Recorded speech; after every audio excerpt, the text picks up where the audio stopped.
You know that voice that keeps playing in your head long after they're gone, telling you you're too much or not enough or wrong again. I've been stuck in that loop, replaying their words like a broken record I couldn't shut off.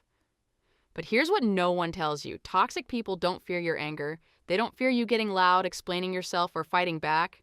What actually terrifies them is when you stop being predictable. The moment you step out of the role they wrote for you, their entire script collapses. Today I'm going to show you 6 silent behaviors that quietly strip toxic people of their power. And number 3 is so subtle, they won't even understand why they suddenly feel uneasy around you. They'll just know something shifted and they can't control you anymore, and first become the kind of person who forgets their drama exists.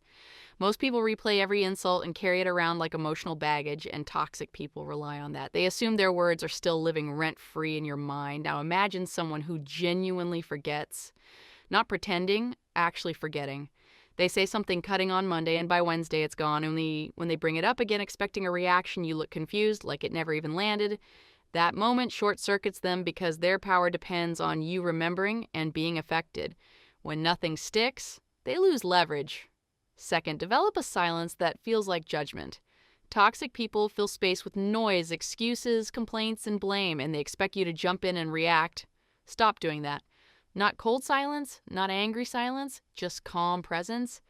They vent, you listen. You say, or I see, and nothing more. Your silence becomes a mirror, and when they're forced to hear themselves, they don't like what they see. Silence isn't awkward, it's powerful.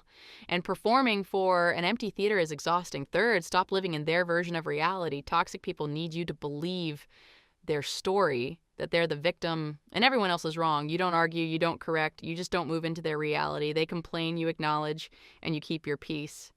Their crisis isn't your crisis. Their truth isn't your truth.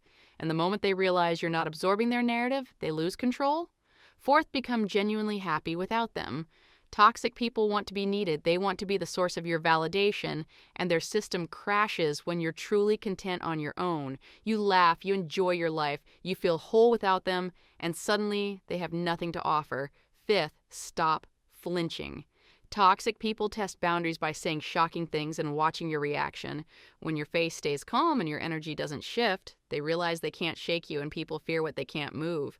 Finally, become someone who improves after they leave. Toxic people expect you to fall apart when they're gone, but instead you sleep better, smile more, and your life actually gets lighter. You don't show it off, you just live well, and when they see or hear that you're thriving, it rewrites the story they tell themselves. They weren't the main character, just a chapter, and the story got better after they left. Stack these behaviors and you won't just be free from toxic people, you'll become the kind of person they instinctively avoid,